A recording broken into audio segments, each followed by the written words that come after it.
The reason we wanted to come together and just have a quick chat is because, firstly, Eco is a really cool story, selling pure essential oils and blends out of the Gold Coast. You guys have grown at a pretty decent trajectory over the last couple of years. And I know when we linked up in, I think about June or July last year, right in the middle of, this COVID rearing its ugly head, you were looking for quite a bit of help, and we were able to address some of those growing pains and get you the right system in place, and I believe Starshipit was already there. You've been using that for several years as well.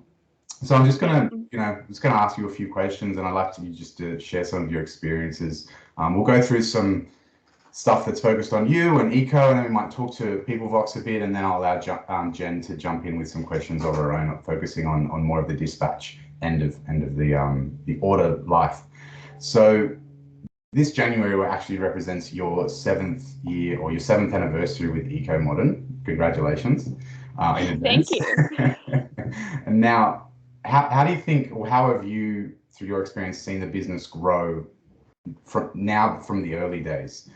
Is there any sort of big key events or milestones along the way that have really stood out for you? Yeah, I mean, it's been a fast 7 years. It feels like it's been nonstop the whole time, but it has been a massive journey, I guess, for me and Eco.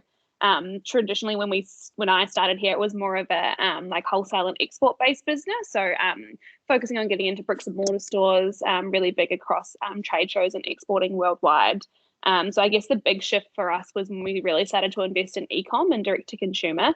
And that's where we really saw our brand presence in Australia grow, and when we got a lot closer to our customers and probably were a little bit more excited to be dealing with our customers every day. So I think as soon as we sort of got a sniff of that e-com world and being really close to our customers, we loved it so much that we just put everything into it. So that was probably the biggest turning point, was deciding to go all in on e-com and really investing in our D2C channels. Fantastic. So are you still doing the wholesale B2B channels, or is it?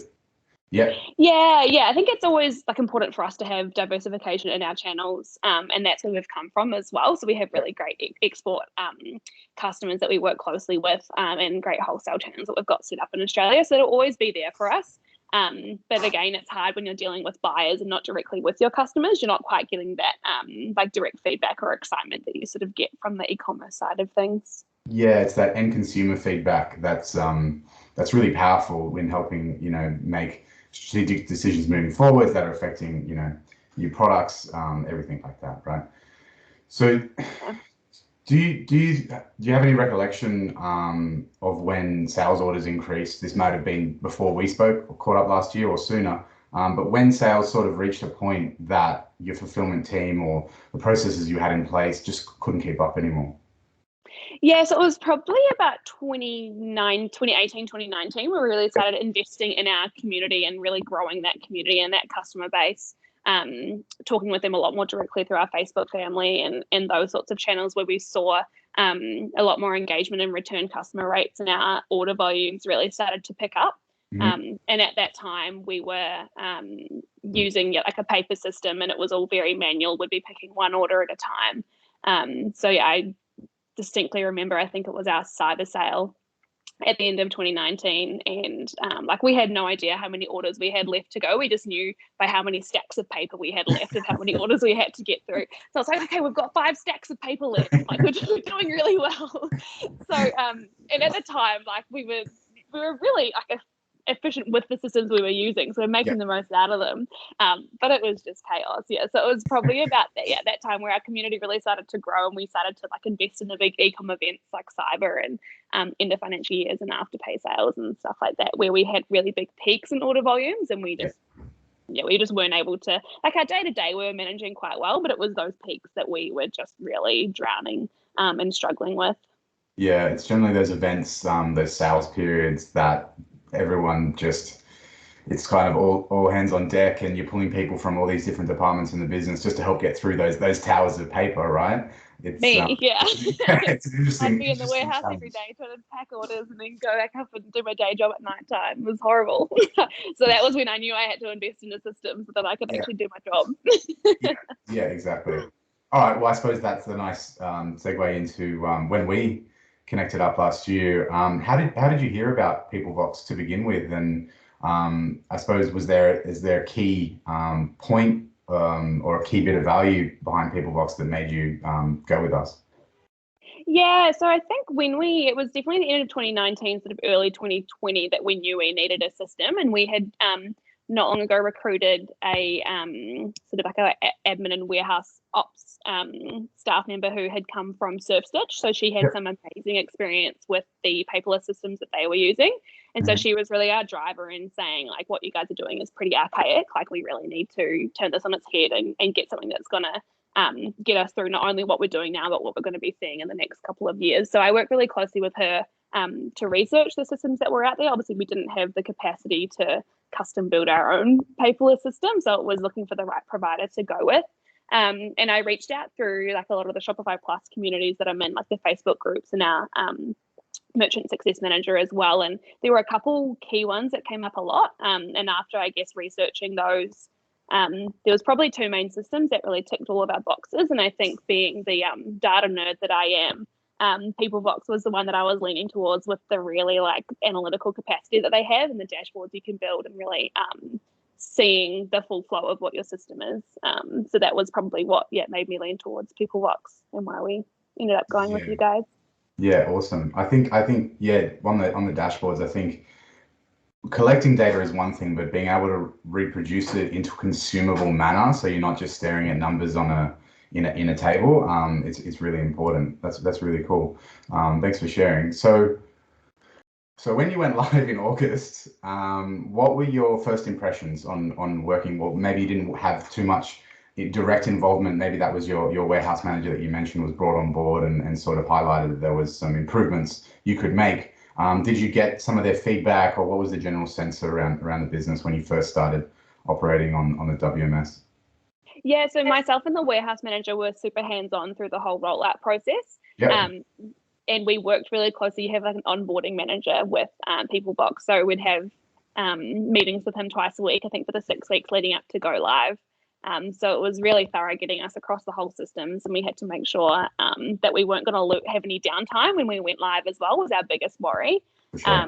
And yeah, at the start, like, it was such a big platform to learn how to use. So it was definitely a little bit daunting at the start once you first look at it. But as you start working through it, you can sort of see how smart the system is and how it all works. So I think our go live day, not gonna lie, was pretty stressful, more just because we were doing a lot of human error things that we hadn't really understood was impacting the rest of the system. So once we sort of had a day to work that all out, it probably only took us about, I'm going to say, a week to get back to volumes higher than what we were doing with our previous system, which was pretty impressive. Like, people take months and months to sort of roll out those systems. So, and we pride ourselves on being pretty agile and capable. So that was really exciting for us to be, within a week, really see the benefits of the system that we're just, I guess, invested in and put a lot of time into. Yeah. So you started to see those benefits already. In the warehouse in particular, you were able to remove all the paper. You were able to streamline everything and get visibility across what everyone was doing. Was there any other key benefits that stood out for you once you started? Once you had started using the system for a little while, maybe not just in the warehouse, but in the greater business. You mentioned you loved the reporting. Was there any other valuable bits that you pulled out in those early days of using the system?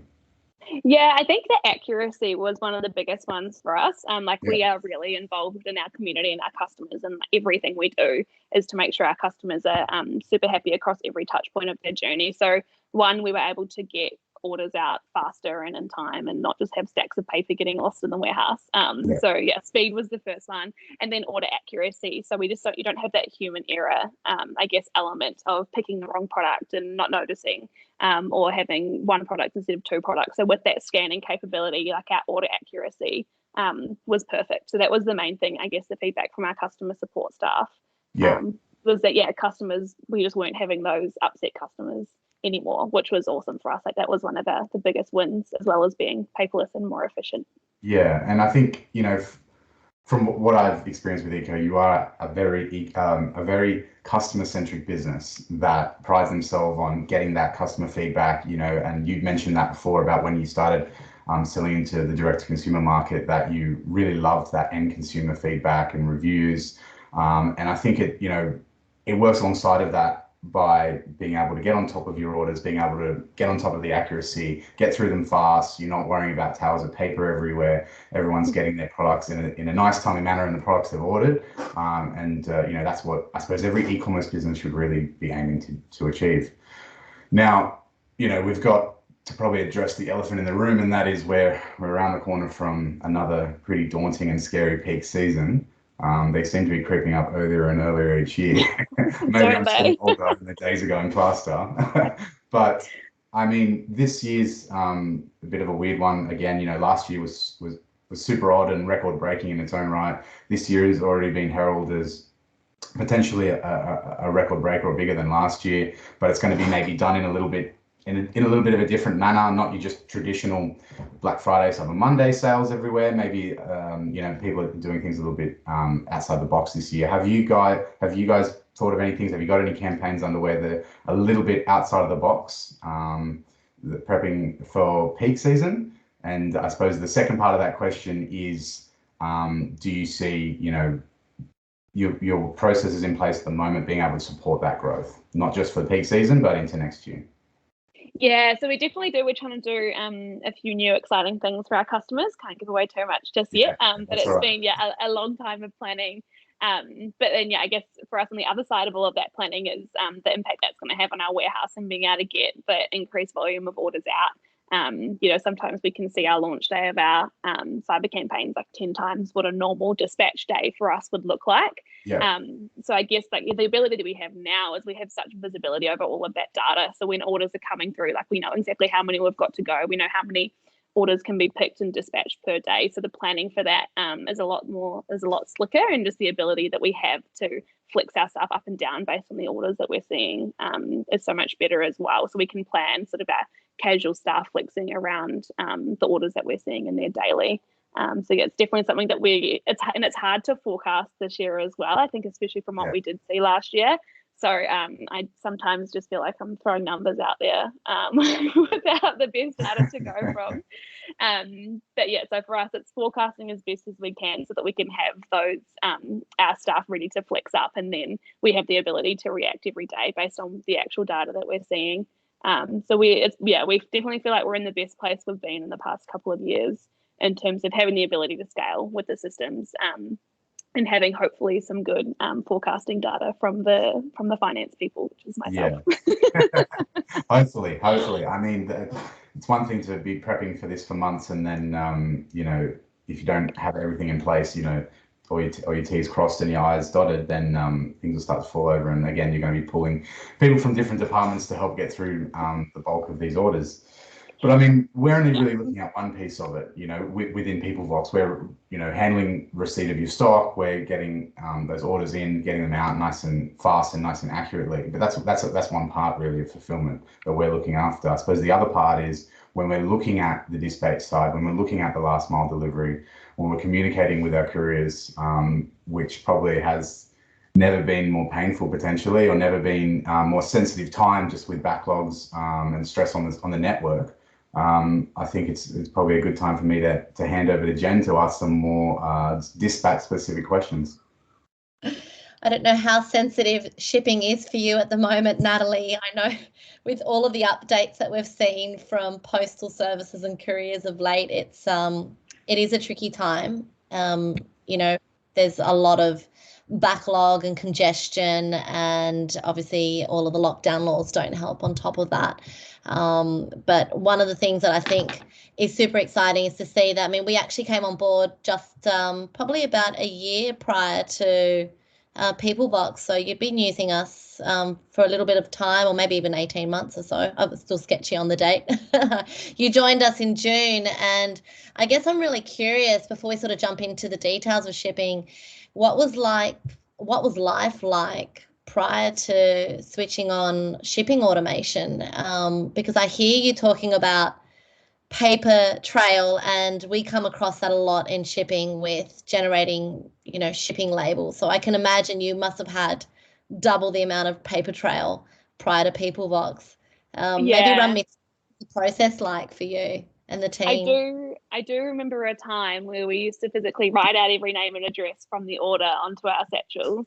That was a very long time ago, but there was definitely a time where we were doing that. And so I think our first step from that was moving to a system where it was integrated to import the data in, but we're still having to print every label manually. And so when we brought on Starshipit, we sort of had the ability to do bulk picking as well as bulk label generation as well, and fully integrated with our tech stack and system. So I think it's, you sort of at the time seems like the best idea. And then as you grow more, you start to work out more and more of the system and how you can just keep improving and keep doing it better. So it's good to be pushed by your order volume sometimes to work out the best solutions. But yeah, we've definitely come such a long way and seen massive improvements with the Starshipit system that we've brought in, and then integrating that into Peoplevox has just taken us to another level altogether. Yeah, absolutely. I mean, it's interesting. We come across a lot of people that are still punching addresses from their ecom platform into their courier platform, and then they sort of go to an upgrade and maybe go through a CSV file upload option, and then they kind of realize, oh my God, there's a platform that just plug and play connects the dots, and you don't have to do any of those. What was your decision making around? I mean, because one of the things that you could have done was just connect to one of your courier platforms and potentially upload those files. Maybe there wasn't a full integration, but why a multi-courier platform? How important was it for you to connect to, or have the option to connect to a few different couriers? Yeah, I mean, it's always important to have those options. And like, I think if you're going to do something, do it properly. So for us, just uploading data, I mean, there's so many steps in that you can eliminate. So just having one system where everything feeds through, it can automatically select the shipping rules that you've set up in your e-commerce platform without you having to manually touch anything. Can recommend the best couriers based on where it's going, the time it's selected, if it's express or not. Like for us, it was just a no-brainer to do a system that would just give us the least amount of manual touches as possible. And like, as I said, we are really customer centric. Like, we love offering every possible option we can for our customers. So that was an important part as well, is making sure that we are having different courier options for our customers based on their needs.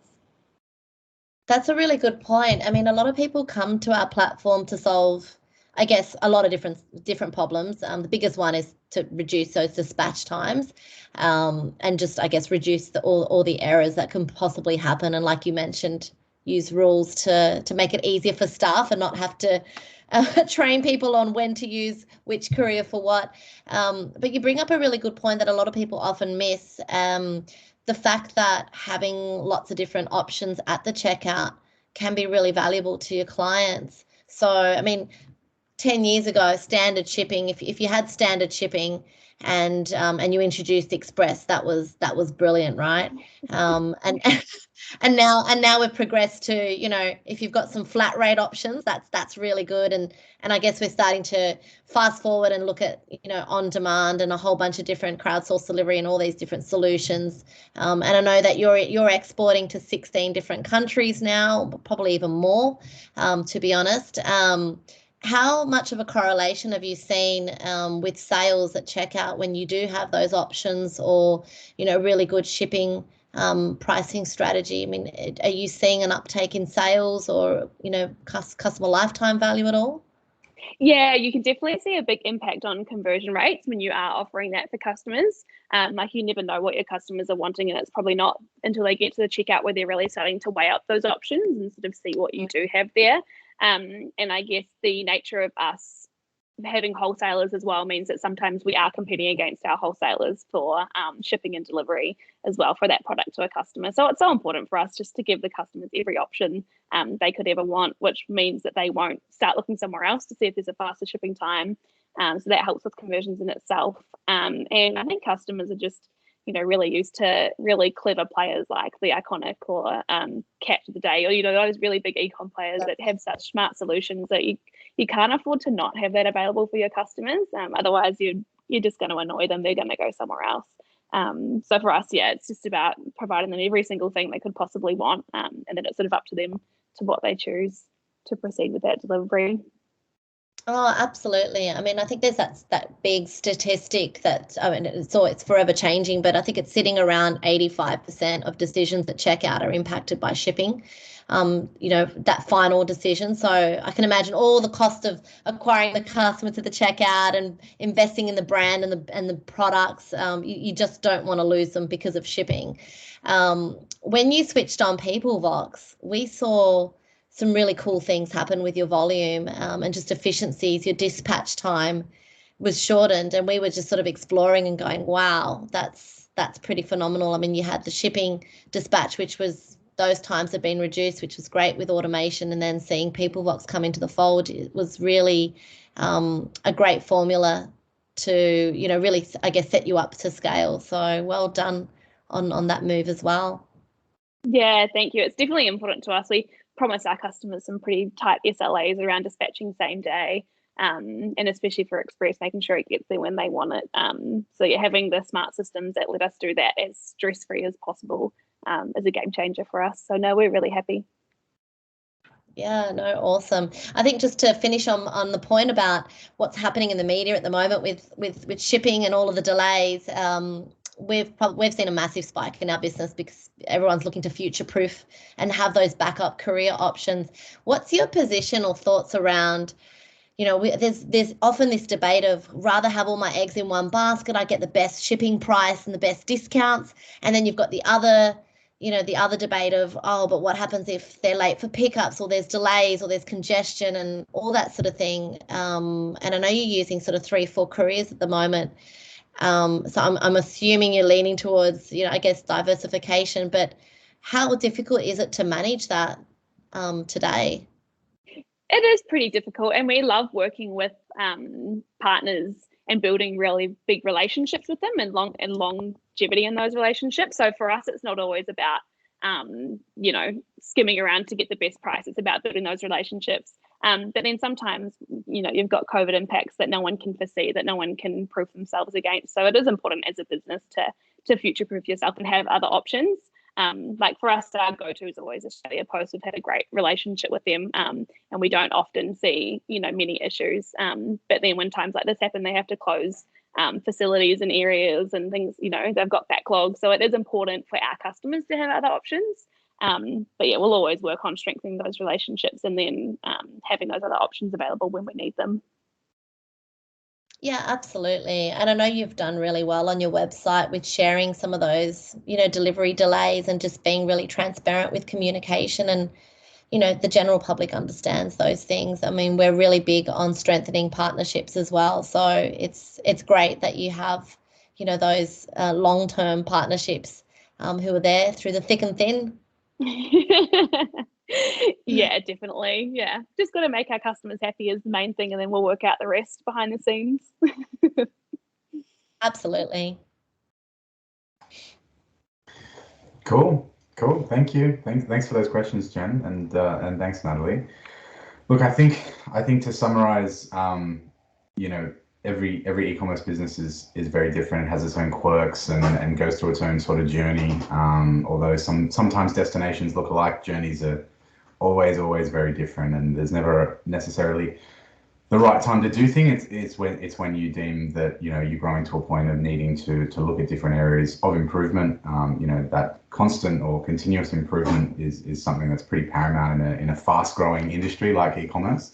And I think we've touched on you needing to get on top of the shipping automation and to appease the customers at the end of the day. That's what we're trying to achieve, because it's one thing for you to sit there and get excited about a percentage of reduced dispatch time, which is great, and we all sort of nerd out on those things together, right?